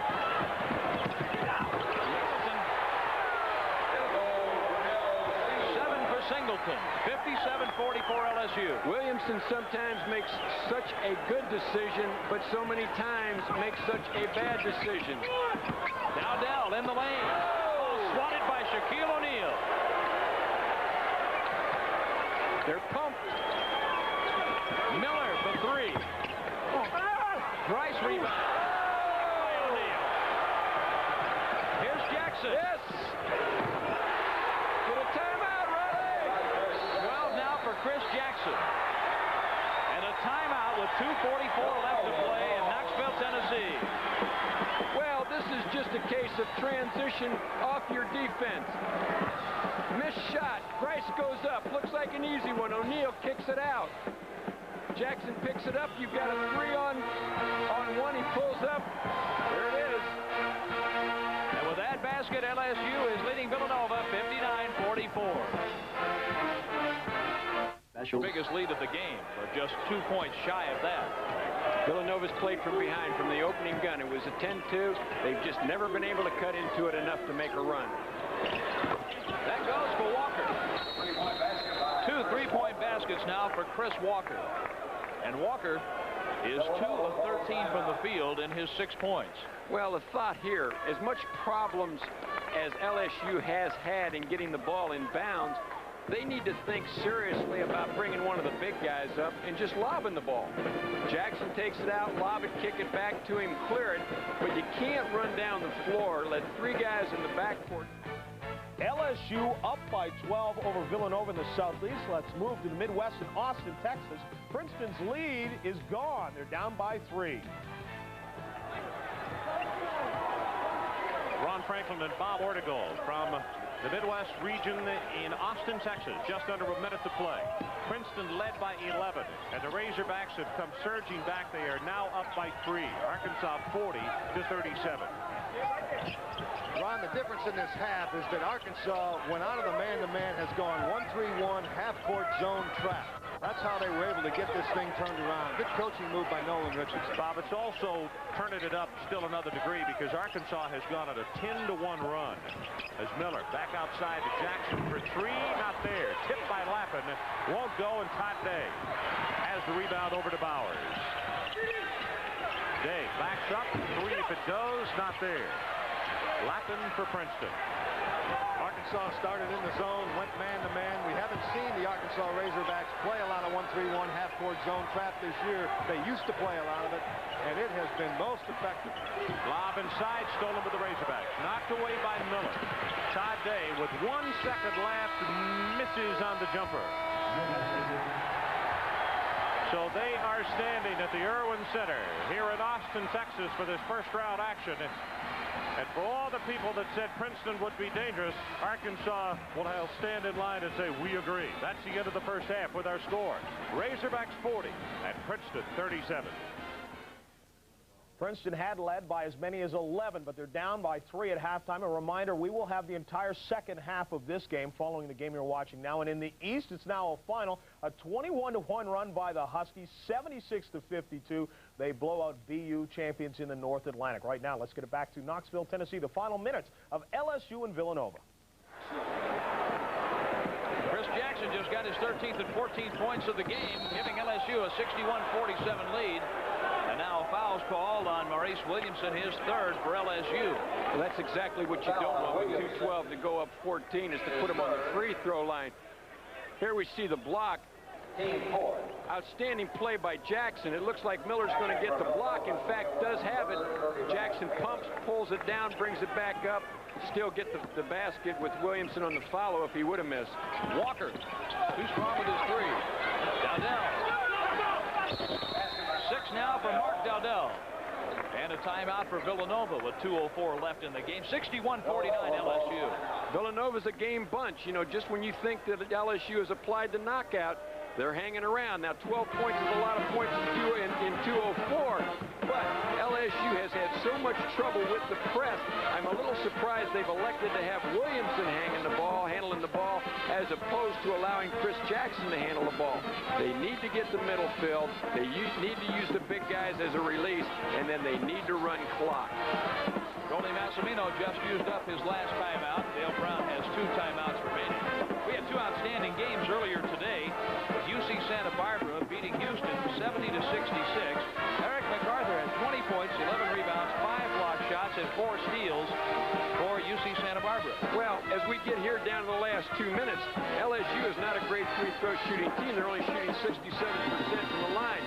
But there's a kicker to all that, and that simply is that if you have the ball in Chris Jackson's hands, he's shooting 91%. So the team statistics a little bit misleading, because if Jackson will now take control and handle the basketball, they're going to have the guy at the free throw line that is not going to miss many free throws down the stretch. So this is a tough situation for Villanova. They cannot allow Chris Jackson to handle the basketball. I'd like to take this opportunity to thank NCAA Basketball Committee Representative Roy Kramer. He was our halftime guest tonight. Tournament manager Gus Manning, tournament media coordinator Haywood Harris. Villanova, the athletics director Ted Aceto, the head basketball coach Goldie Massimino, the sports information director Craig Miller, And from LSU, Athletics Director Joe Dean, and basketball coach Dale Brown, and basketball sports information director Kent Lowe. Well, you can run the baseline now. You don't have to get stuck. He's got to bust it now. He's got to pull it off. Oh, he's playing a foul. Williamson dribbled the ball out of bounds. No foul call, though, on Chris Walker.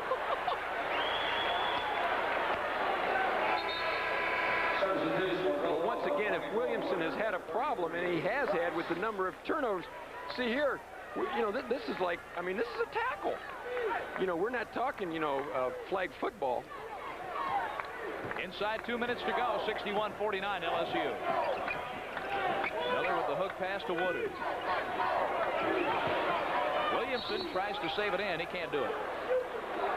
Well, they've got to get the ball inside, kick it out the backside, shoot some step-up jump shots. They can't be dribbling it, trying to take it to the basket with 1:48 to go down 12. They've got to make something happen, and it's got to be positive from three-point range. Screen down, there's your shot. Out of bounds to Villanova. Woodard, who just cleared, allowing Walker to go to the baseline. Woodard has scored in double figures in 22 of 32 games this year. Tonight, only 3 points, and he's 1 of 9 from the field. Well, and he's a much better shooter than that, but that's part of the intimidation factor. This is Walker. That's a 3. Oh, he doesn't have any. Doesn't have any. Technical foul. They don't have any timeouts. Villanova calls a timeout. There are no timeouts left. We're going to have a technical foul. Grice calls a timeout. Technical foul on Villanova. You know who's going to shoot the free throw? Yes. Not only that, but you have the timeout. You have the free throws as well as now possession. So we're looking at a possible 6-point swing. 2 on the free throws. 2 for Chris Jackson. He's 2 for 2 from the free throw line tonight.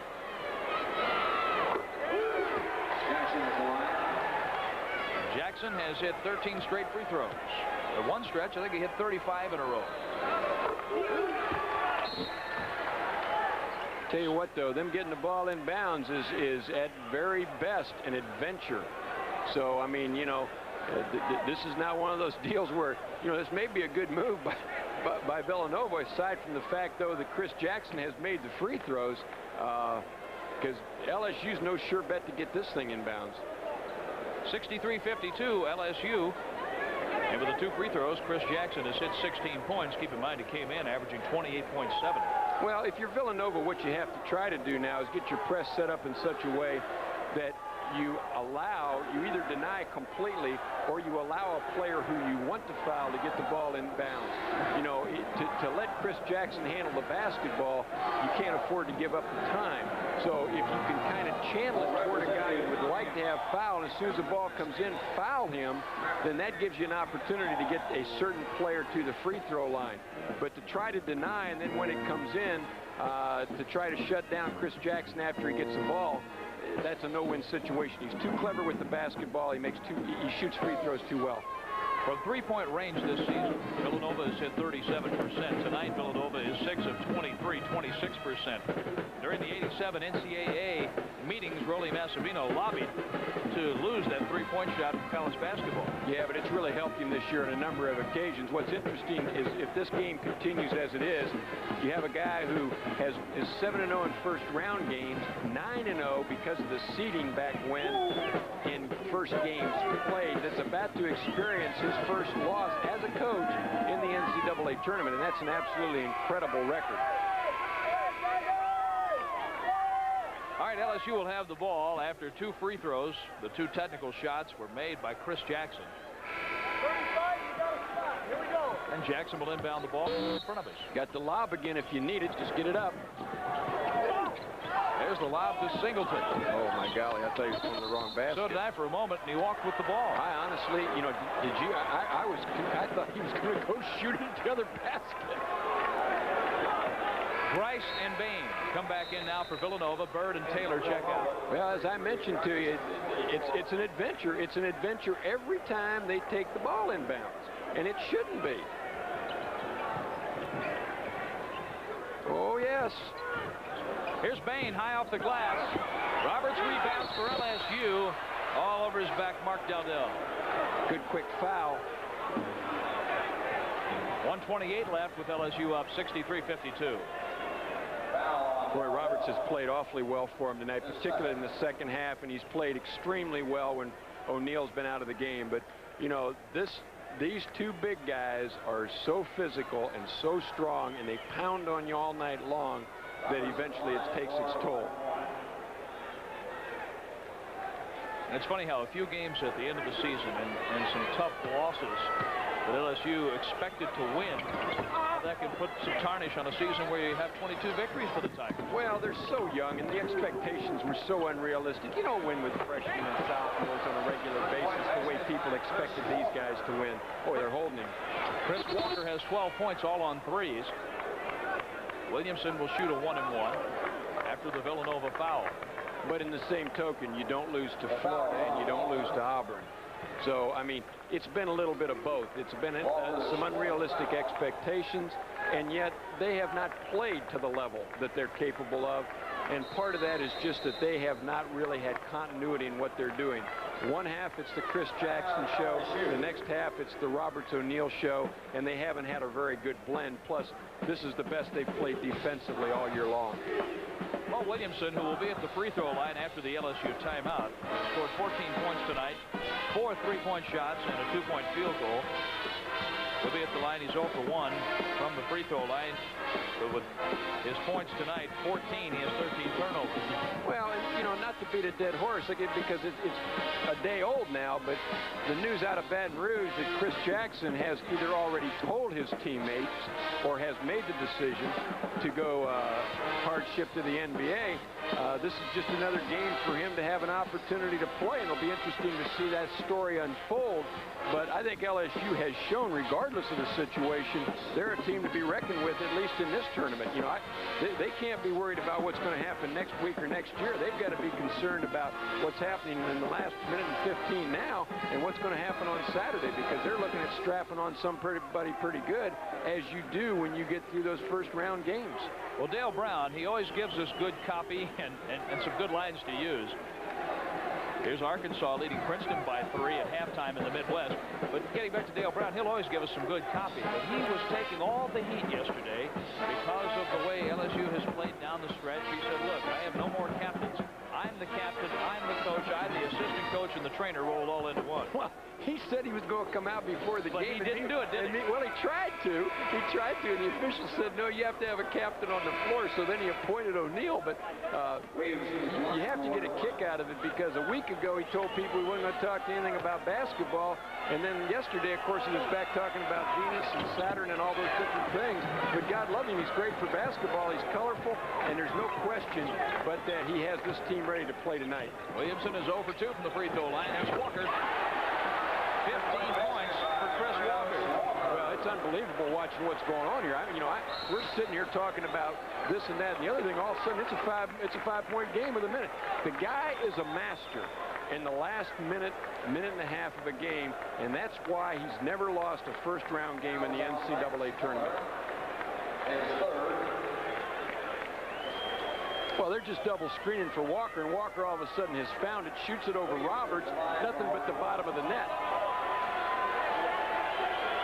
Williamson's back to the line where he'll shoot a 1-and-1. He missed the front end a moment ago. The foul was on Lance Miller, sending Williamson to the line.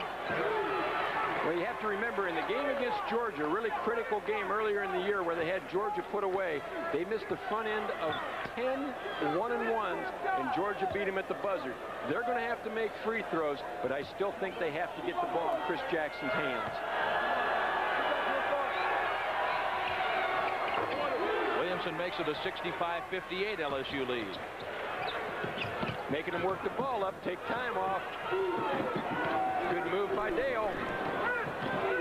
Miller steps up looking for Walker. Walker throws up a 3. Miller trying to chase it down. It's out of bounds, though. Off LSU. Some good hustle over on the sideline by Vernell Singleton.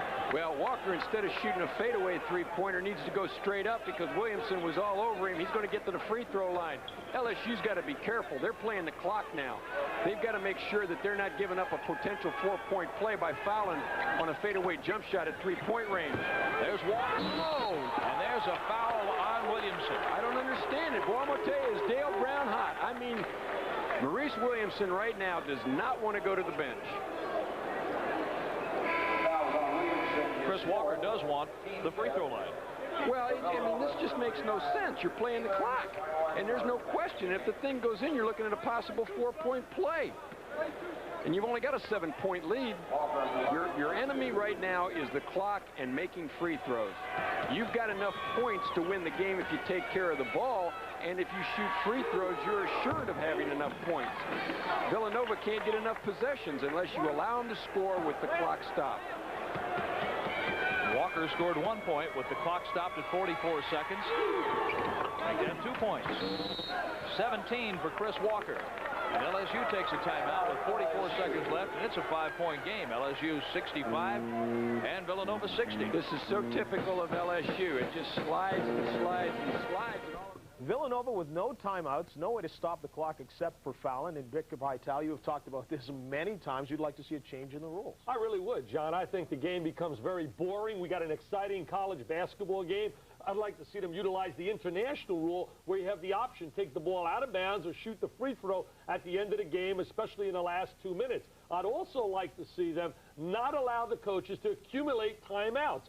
For example, you have 4 TV timeouts per half, and then you have your timeouts that you are geared to get, the 4 regular ones. I'd like to see a coach have 2 timeouts per half, non-accumulate them, so you can't just keep calling TO, TO, TO, and it's boring, boring, boring. It takes forever. I'm falling asleep. You get Zsville. Let's play basketball. Of course, you didn't expect the problem to be LSU fouling, but Williamson. Oh, they're not playing really well at the end of the game. I mean, their performance in the last 4 minutes is very, very poor. But I thought, and I've seen LSU several times this year, that this was one of their better performances because they had balance. It wasn't a one-on-one show, and everybody else was the Kodak man. Take my picture. I'm Chris Jackson. I'm the All-American.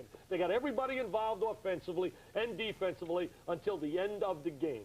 Okay, right now, let us get it back for the final seconds. LSU looks to be in command and headed to the second round of the NCAA tournament. Let's go back to Knoxville, Tennessee. Villanova trying to pull it out. 4:50 Eastern time on Saturday. We have 44 seconds remaining in this first-round Southeast region game. LSU with a 5-point lead over Villanova, and Villanova still hanging around with 44 ticks left. Chris Walker's come alive for them. They've got to get the ball. They've got to get the ball. There's the lob. They've got to get the ball now to Chris Jackson. They're not looking to get the ball quickly enough to the 91% free throw shooter. Shaquille O'Neal, the 18-year-old freshman from San Antonio, Texas, is a 54% free throw shooter. He's 1 for 3 tonight. Dowdell committed the foul.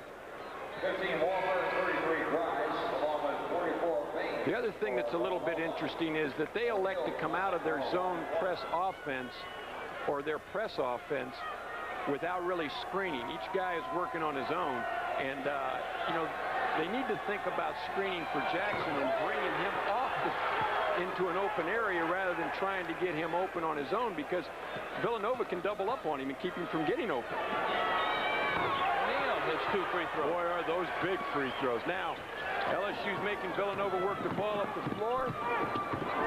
They just can't foul. O'Neal rebounds for LSU. Here we go. Williamson lobbing for Singleton. Oh, that's the nail. That's the nail in the coffin there. A 9-point LSU lead. Walker throws up a 3. Long rebound for Williamson. And it's a tie ball. Well, we got one as a tie ball, one with a foul. Regardless, it's going to be LSU's ball. Possession arrow favors the Tigers. The Tigers get the ball. Bird comes back in. David Miller is in for Villanova. Bain goes out, and so does Chris Walker. You got 2 teams playing here with only really 1 senior. You've got to give both teams a lot of credit. Dowdell reaches over. 4 fouls on Mark Dowdell. Well, Raleigh's saying, I can't believe it. And I tell you, he really has a case, because it looked like O'Neal may have pushed off here. Here we see the lob. Once again, it's not necessary. But that's LSU. That's the way they play. That's where they're comfortable. They have to play the way they feel they're best suited to play. And, you know, where a lot of coaches would say, back it out, use the clock. In their opinion, that's a sure thing. 21 and 1 now for Shaquille O'Neal. 11 points, 11 rebounds, 3 block shots. 12 points now for O'Neal. As I said earlier, if you're a big guy and you can make free throws, you're going to be in double figures every night out. A 10-point game. It stays that way. Rice with the rebound. Good pickup. Once again, using the clock. Don't foul. That's a 3 for Walker. 20 for Walker. Well, no timeouts. They really don't even have to get the ball in bounds. That's a foul on Bain.